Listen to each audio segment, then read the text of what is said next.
Hello everyone and welcome back. Today we're going to derive the first of the four kinematic equations. But before we do that, we are actually going to bring into play everything we have learned so far.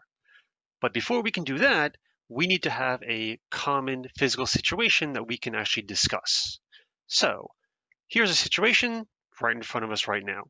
I have a box, it is on a skateboard with frictionless wheels and is moving to the left. I have a speed meter in the upper left-hand corner here, and I'm going to say each of these ticks is 1 meter per second. So the current velocity of this box would be negative 8 meters per second then. Now, our experiment is not going to start until I actually apply a force to this box. I'm going to apply a force to the right, and I'm going to slow the box down. I'm going to decrease its velocity. So I'm going to apply the force and start the experiment now.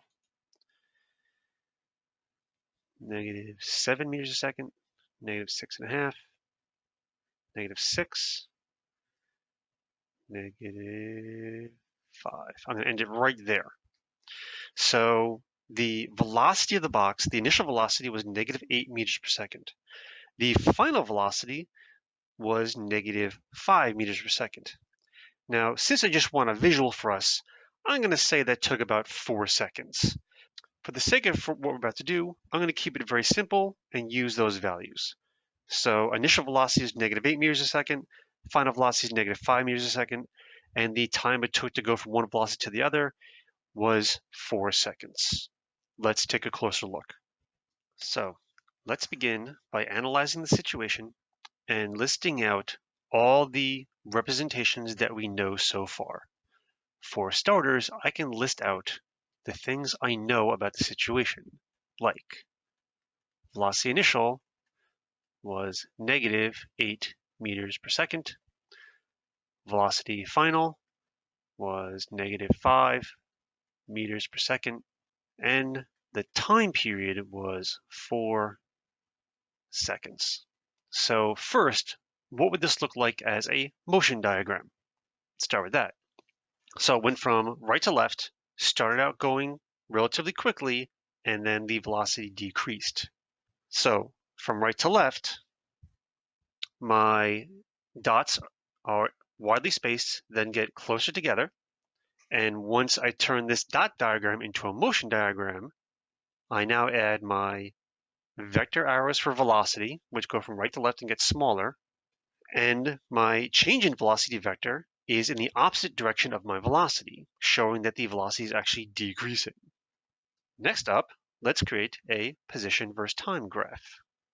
So one thing about the situation we just saw is that the position is arbitrary. In other words, in that animation, there were no position markers. So I could actually start this anywhere. In fact, I technically cannot have a value on my y-axis here because we don't know what the initial position was. However, you could still be asked to define what the shape of this graph would look like. So let's discuss this. For starters, the part of a position versus time graph that represented velocity was the slope, which means the slope should start out negative. So I'm just starting at the very beginning here, and the slope should decrease. So the velocity started at negative 8 meters a second and went to negative 5 meters a second. So as I piece this together, the slope should get more and more shallow, but it doesn't actually hit 0. So this graph is going to be a curve with a negative velocity that decreases. So the slope decreases, but it never actually becomes horizontal because the velocity never actually hits 0. So in this representation, 4 seconds is about here.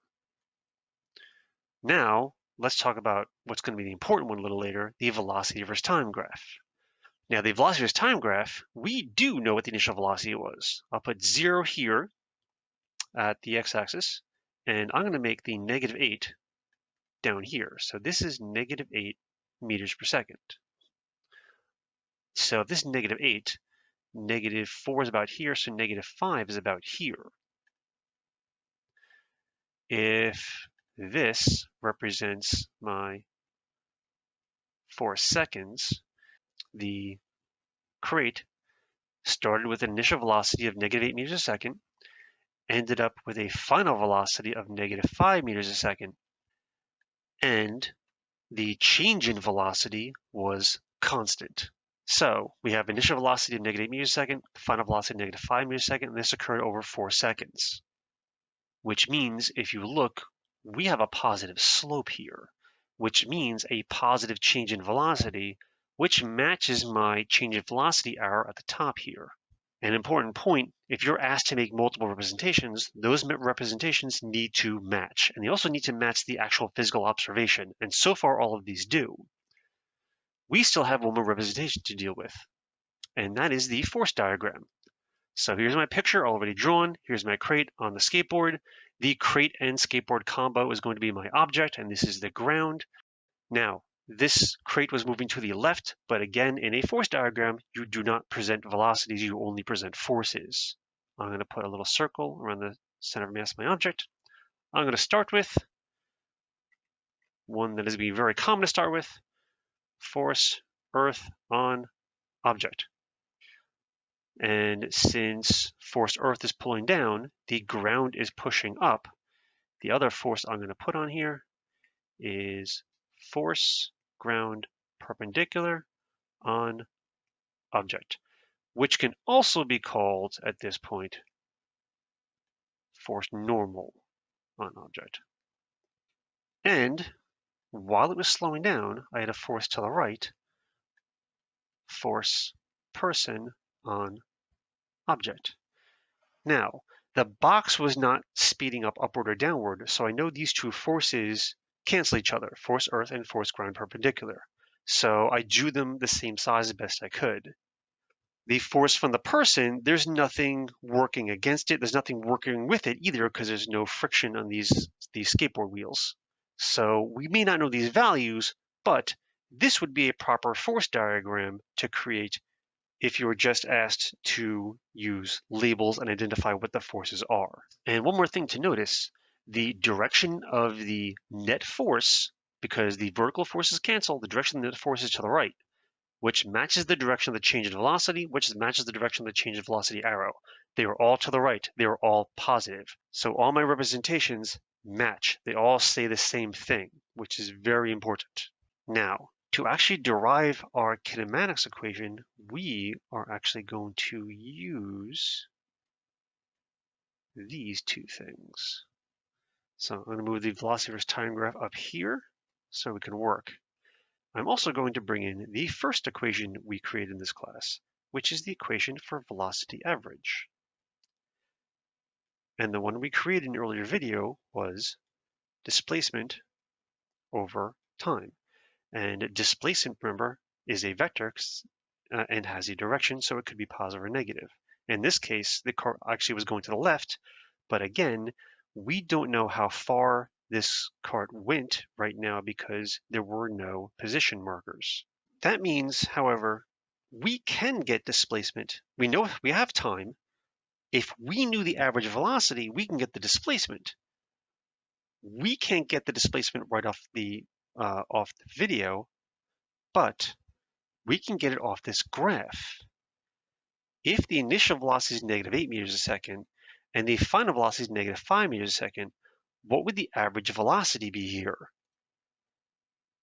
Well, if the change in velocity is constant, that means the average of these two are going to be right between them. So it's going to be right here, which means how you get the average velocity going from one velocity to another with a constant change in velocity works just like test scores. So velocity average would be 1/2 velocity initial plus velocity final. And if I was to do this straight out, 1/2 velocity initial -8 meters per second plus -5 meters per second, which would be 13 divided by 2, which would be -6.5 meters per second. So if you were asked straight out what the average velocity was, this would be your answer. But that also means we have another way to write average velocity if we're given the two velocities instead of the displacement in time. 1/2 VI plus VF, just like averaging test scores. Now, I'm going to take this part and just do a little rearrangement. I'm going to multiply time on both sides, and I get this. Displacement is 1/2 VI plus VF times time. This is the first kinematic equation, where this part right here is average velocity. All it is the initial equation just rearranged. Displacement equals average velocity times time. And if you're given the velocities, initial and final, you can find the average. So if I continue this, I have the work over here for average velocity. I now have negative 6.5 meters per second multiplied by how long it took, which is 4.0 seconds, and I get negative 26 meters.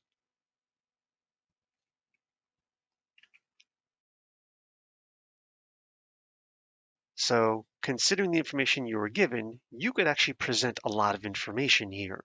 We had the motion diagram, position versus time graph, velocity versus time graph, force diagram, my givens over here on the left.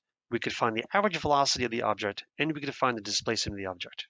All our representations matched, and they all came to the same conclusion.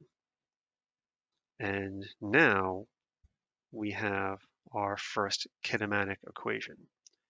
Just on a side note, this equation actually is not on the AP equation sheet. The College Board considers there to be 3 kinematic equations, but I assure you this one is very, very useful. And in our next video, we're going to learn how to properly work with it.